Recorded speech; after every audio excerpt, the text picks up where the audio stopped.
Assalamualaikum warahmatullahi wabarakatuh. Ya Allah. Nah, hai teman-teman sekalian, jumpa kembali di mini podcast Smam X Surabaya. Nah, di sini udah ada Indah dan juga dari siswi SMA Muhammadiyah 10 Surabaya. Nah, di sini udah ada, kita akan kenalan lebih lanjut, jadi saksikan videonya bersama-sama. Nah, di sini boleh perkenalkan terlebih dahulu untuk nama dan asalnya. Ya, terima kasih Indah ya. Iya, Indah. Terima kasih Indah sudah diundang di mini podcast Smam X Surabaya. Smam X Surabaya ya. Nama saya Alfian Rizal, mewakili Badan Penanggulangan dan Pencegahan Narkotika Pimpinan Daerah Muhammadiyah Kota Surabaya. Nah, jadi bisa disapa Pak Alfi ya di sini. Pak Alfi Nah, Pak atau Mas? Mas juga boleh, tapi mungkin Anda saja Pak aja. Iya, Pak agak aja. kelihatan tuanya gitu.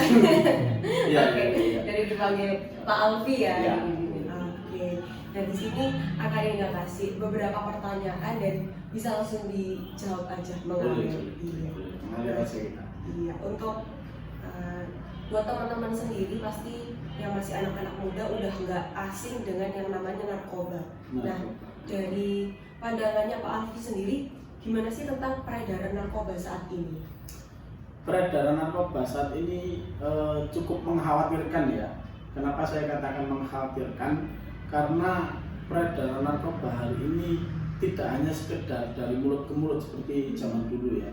Bisa melalui media sosial, meskipun itu tidak secara langsung gitu ya, tapi melalui pengaruh-pengaruh media sosial, konten-konten yang mengarah pada narkoba atau narkotika itu sedikit banyak tentunya mempengaruhi pola pikir remaja. Dan juga tidak hanya media sosial sebenarnya, tapi film-film gitu ya, film-film yang di dalamnya ada tayangan-tayangan tentang adegan-adegan narkoba itu otomatis juga akan mempengaruhi pola pikir anak-anak remaja hari ini. Pasti akan menimbulkan rasa-rasa penasaran sebenarnya itu rasanya gimana atau gimana, itu pasti akan mempengaruhi. Akhirnya secara jangka panjang mau tidak mau anak muda itu kadang-kadang akan penasaran dan ingin mencoba, akhirnya jatuhnya itu yang bahaya gitu. Justru itu yang bahaya. Kalau dari mulut ke mulut mungkin bisa lebih dicegah lebih cepat ya, karena kita punya petugas lah gitu ya, punya petugas yang berwajib tentunya bisa menjaga dari sana. Tapi kalau tayangan-tayangan itu yang saya rasa juga sulit dibendung gitu. Iya, sulit untuk diminimalisir. Sulit diminimalisir ya pasti. Iya. Berarti sekarang peredaran narkoba sendiri pun udah ada percepatannya untuk digitalisasinya, jadi lebih ke film, itu lebih ke pengaruhnya sih ya. Meskipun lebih ke pengaruh, tapi bagi saya itu juga sekian persen lah mempengaruhi anak-anak muda penasaran tentang barang itu gitu. Meskipun bukan penyebaran atau peredaran narkoba secara langsung ya. Gitu. Menurut saya lebih bahaya pengaruhnya daripada barangnya jelas bahaya. Tapi kalau barang kan bisa dicegah karena wujud kan gitu. Tapi kalau pengaruh ini yang kemudian menjadi fokus kita, sulit ditahan gitu. Iya, kurang lebih kayak gitu. Terus selain tadi mempengaruhi anak-anak muda dari film atau daya penasarannya yang tinggi, kira-kira apa lagi yang mempengaruhi anak-anak muda itu sehingga mereka itu penasaran sama narkoba? Jadi kayak anak-anak itu jadi banyak terjerat kasus narkoba ini, kira-kira kenapa selain itu tadi? Selain itu yang pasti adalah bagaimana kemudian para orang tua, keluarga terdekat dan teman terdekatnya tentu juga itu mempengaruhi. Artinya pengawasan orang tua, keluarga, saudara terdekat, teman terdekat itu seharusnya lebih ditingkatkan memang untuk mengawasi pergaulan anak-anak. Agar anak-anak muda ini tidak sempat mengenal. Jangan hanya tidak mengenal, tapi tidak sempat mengenal apa itu narkoba. Sehingga alangkah baiknya pergaulan, kemudian pertemanan, pokoknya anak-anak main kemana itu kita harus tahu. Meskipun tidak boleh terlalu overprotective ya, Iya. supaya anak-anak merasa memiliki sebuah kepercayaan gitu sih itu ya. Sehingga anak-anak merasa dipercaya, tapi tetap para orang tua bisa menjaga dan memonitoring anak-anak lah pergaulannya sampai mana. Itu juga penting untuk mencegah narkoba sih, karena penyebaran narkoba itu juga bisa jadi di lingkungan sekitar kita. Oh iya. Gitu loh. Secara langsung di lingkungan sekitar kita tidak ada yang tahu. Maka dari itu kita harus pantau pergaulan anak-anak ini nongkrongnya di mana. Kalau nongkrong itu ngapain, nah itu minimal kita tahu. Minimal kita tahu berteman dengan siapa. Nah itu untuk mencegah itu tadi. Nah, berarti peran orang tua pun penting untuk Sangat penting. ini. Iya. Jadi Sangat penting. dalam pengawasan itu masih diperlukan ya peran orang tua Diperlukan. tadi. Ya, meskipun tidak boleh terlalu overprotective itu. untuk mempercayai anak. Harus percaya supaya anak-anak punya kepercayaan diri. Nah, terus menurut Pak Alfi sendiri kira-kira sekolah tuh harus melakukan apa untuk mencegah anak-anak itu tadi supaya gak terjerat kasus narkoba? Ya, ini pertanyaan bagus ya. Jadi adanya peran sekolah di dalam pencegahan narkoba itu sangat penting. Artinya sekolah sebagai lembaga pendidikan memiliki sebuah peran untuk mengedukasi anak-anak bahwa barang-barang seperti narkoba itu adalah barang-barang yang tidak layak dikenal. Gitu. Bukan tidak layak dikonsumsi. Kalau tidak layak dikonsumsi berarti masih layak untuk dikenal. Nah, maka peran sekolah adalah bagaimana anak-anak kita, anak-anak didik kita tidak sampai mengenal yang namanya narkoba. Gitu. Nah, lembaga sekolah harus memiliki sebuah program, ya kan? Nah, seperti podcast mini Islam ini kan bagus, program di mana berbicara tentang bagaimana pencegahan narkoba dan sebagainya. Apalagi podcast, kemudian YouTube, media sosial ini kan sedang digemari anak muda.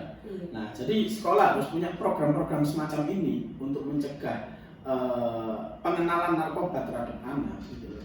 Jadi sekolah harus punya inovasi untuk pendekatan ke anak muda, inovasi untuk pendekatan ke siswa-siswanya, supaya anak-anak tidak sampai mengenal apa itu narkoba. Dan juga sekolah harus memfasilitasi semua siswanya untuk mengekspresikan bakatnya, supaya anak-anak tidak punya waktu untuk mengenal hal-hal yang lain di luar bakatnya, supaya anak-anak lebih fokus pada pengembangan bakatnya. Itu penting, karena kalau anak-anak sudah tidak tahu arahnya kemana, tidak tahu bakatnya mau diapakan, jangan-jangan anak-anak ini kan kemudian ingin melakukan hal-hal yang bagi dia, menurut dia ini adalah keren gitu ya. Menurut dia ini, oh ini aku kayak gini jadi orang dewasa gitu. Nah, sehingga penyaluran bakat itu penting. Itu peran sekolah lebih pada pendampingan bakatnya itu, supaya anak-anak tidak punya pikiran yang lain-lain, tidak pikiran aneh-aneh lah. Itu supaya anak muda itu kan berapi-api ya, berapi-api. Nah, maka dari itu harus diarahkan. Itu peran sekolah. Dengan kata lain, menyibukkan anak-anak ini dengan hal-hal yang positif, dengan mengembangkan bakat mereka, sehingga jadi gak ada waktu untuk gabut-gabut nyoba ya. Penasaran ya. Akhirnya sebenarnya gimana sih rasanya gimana itu. Iya. Nah, terus ini buat teman-teman sekalian, pastinya penasaran dong, ada pesan-pesan nggak untuk teman-teman sekalian supaya gak nyicip-nyicip? Nggak nyicip-nyicip, ya. Bukan tidaknya nggak nyicip, tidak mengenal, jangan mengenal gitu. Jangan sampai kepo kalau kata anak sekarang. Pokoknya nggak boleh kepo, nggak boleh kepo. apalagi sampai nyicip. Sampai nyicip jangan. Kalau nyicip saus gitu nggak apa-apa ya, sausnya nggak sambelnya pedes apa nggak apa-apa. Kalau narkoba ya jangan. Gitu. Mengenal saja jangan. Gitu. Jadi pesan saya untuk anak-anak muda zaman sekarang, habiskan masa mudamu untuk hal-hal yang jauh lebih bermanfaat. Atau bisa dikatakan gampangannya gini dah, habiskan masa mudamu untuk sesuatu hal yang menyenangkan, yang tidak sampai menghabiskan uang. Narkoba itu kan menghabiskan uang, kan mahal.